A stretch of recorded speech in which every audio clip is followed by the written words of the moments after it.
being unfairly pitted against fellow pop stars like Britney Spears in the early days of their careers. Hey guys, welcome back to another Shared News from Home. We have all the details on everything Pink had to say, but before we get into it, if you're new here, be sure to subscribe to our channel and ring the bell so you don't miss out on any future videos. As always, I am your host, Fiona Zaring, joined by the wonderful Gianna Gravalisi.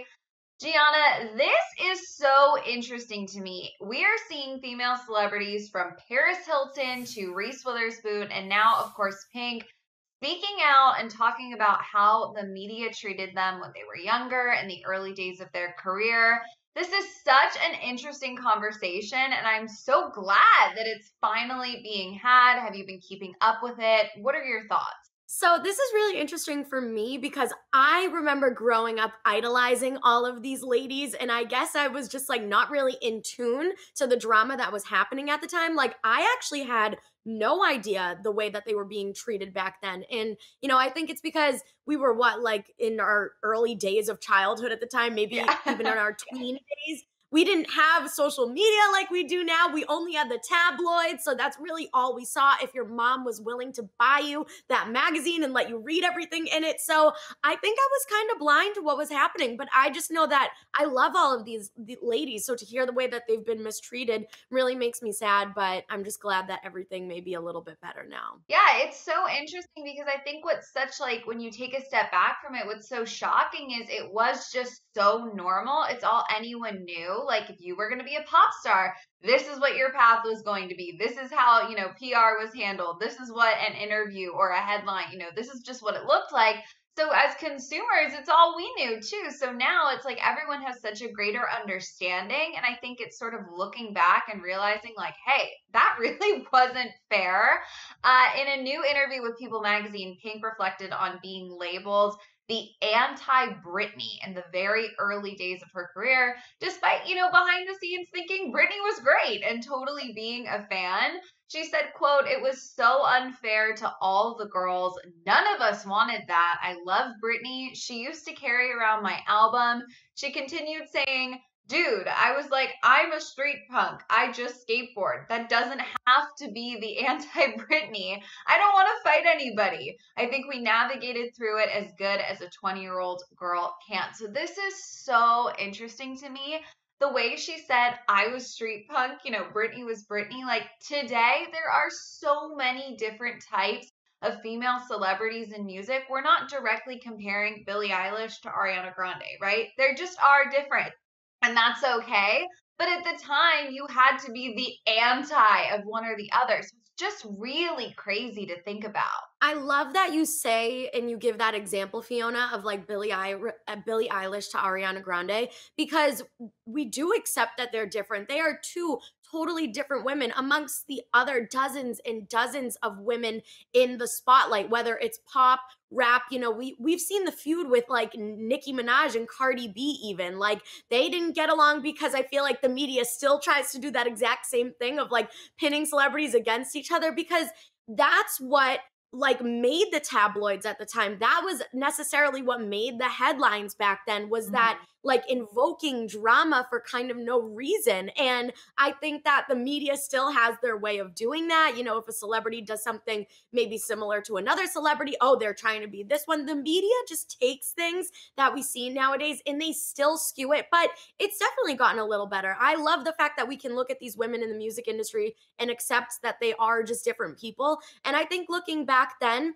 Britney was huge. Britney was it. Like she was the one pop star and like everyone wanted to be like her. So I think when there were other women trying to, rise up in the music industry, they were inevitably going to be compared to Britney Spears, because like she was just on a way grander platform than she even is now back then. Like she was like queen of pop. So like unfortunately, people like Pink were being compared to her. And like I love that she also said she's just a skater. She doesn't want to fight anybody, because that was her image. And I love that she always stayed true to herself. themselves. So again, it is unfortunate that those comparisons were made, and these like this unnecessary drama happened. But again, I'm just so glad that we've kind of all moved past this. Yeah, and I mean that's such a great point. Like we still see today, we're always going to see celebrity feuds and all that. Like it's always going to be a part of the culture, I think for better or for worse. It's just going to be truly what it is.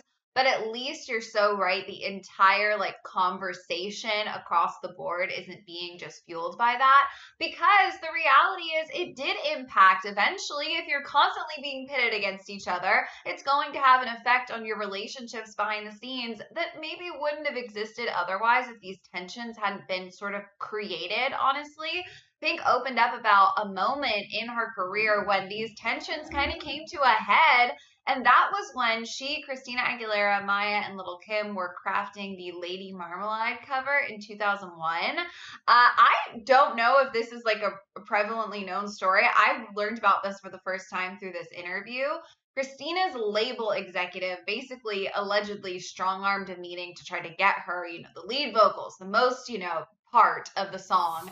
And Pink really didn't like that. She said she stood up and said, "Hi, how are you? So nice of you to introduce yourself. I'm Pink. She will not be taking that part. That's what the meeting is about." Like, really just felt like, okay, I'm here to, address me. Let's hash this out. Let's make it fair. And that sort of started a snowball effect, right? Tensions were high on the set. Nothing escalated out of control, but it definitely was sort of, I'm going to use the word toxic. It's not her word, mine, but like toxic environment, right? Everyone was sitting around watching the others work, very arms crossed, not interested in having like a blast on set, which I think it could have been a really, really fun shoot, maybe in another world, right?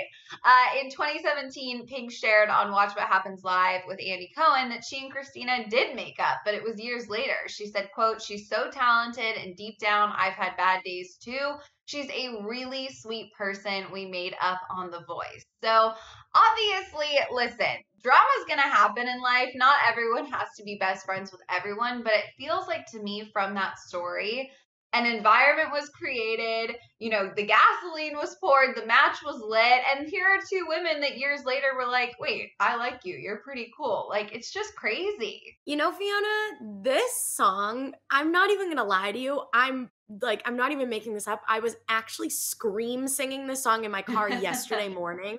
On my way to the gym. So I've always loved this song. I think it's iconic. It's like, it really is like historical. Like all of these ladies in this song are beyond talented. I mean, that's the reason they all made like their parts in the song. So for there to be an apparent meeting where Christina's people were like, "No, she's amazing. She's taking the lead and like the best part." That's kind of messed up because this song was meant to be like, "Oh, this woman is so talented. She is too. Like, let's just like make this amazing collaboration." And like, not to mention, like, it's an again historical song that's been passed down. Like, it was a cover of an original song, and the music video is great too. So if I were on that set, I would have loved to have such a fun time and like know that the song was like gonna be iconic down the line. But for there to be all that, like you said, toxic drama is just like heartbreaking to me. And I think it's just going back in the day, they had a mentality of like there could only be one rising pop star in their eyes. They're like the spotlight couldn't be shared, when in reality it should have just been this amazing acknowledgement of all these beautiful, wonderful female voices coming together. And again, like I'll always love this song. I will probably sing it like later on in my car ride today. But that backstory I never knew, and that honestly makes me upset. Yeah, it just feels like it's such a shame, and you're so right. I think there was just like this misconception that the spotlight can only shine on one person at a time. So when that's the mentality, and you're putting all of these women in a room, to us, we look at it as this powerful collab, and it's so awesome. But at the time, it's so unfortunate it didn't feel that way. So Gianna, obviously Pink, like us, is happy to see that this has evolved, right? I mean, it's not perfect, but we are making progress. She thinks things are moving in a much more positive direction with younger stars. She said, quote, now I think it's totally different. Girls supporting girls is rad. I love to watch it. And I think that's such a great point because the whole like concept girl power, there are so many female stars that we see very publicly cheering each other on. There's always going to be a bit of a competitive streak. That's just a part of the industry, but at least we've taken some steps forward. I'm totally with you, Fiona. I love the fact that the girl supporting girls notion is like getting stronger as time goes on. We have to acknowledge, looking back on this, that, that wasn't really a big idea back then. The music industry was, and always will be really competitive. But the fact that we have stars like Pink coming out, sharing their stories about the past, it can only help us move forward. And I hope that pop stars in the spotlight continue to be supportive of each other. I hope we don't see any more feuds during, those music awards that we've seen in the last couple of years. We can only go forward. And I hope that the spotlight continues to be shared because there are so many beautiful women, amazing men in the music industry. Oh my gosh, couldn't have said it better. I totally agree with you. You guys, we want to know your thoughts on all of this. Do you remember those early days with Britney and Pink and all of the drama? And are you hopeful that things continue to evolve in the music industry? Let us know down in the comments. And of course, if you haven't already, be sure to subscribe to our channel and ring the bell so you don't miss out on any future videos. As always, I'm your host, Fiona Zaring, joined by the wonderful Gianna Gavalisi. If you want to come say hi, our social handles are on the screen right now. Thank you guys so much for tuning in, and we will see you next time. Bye.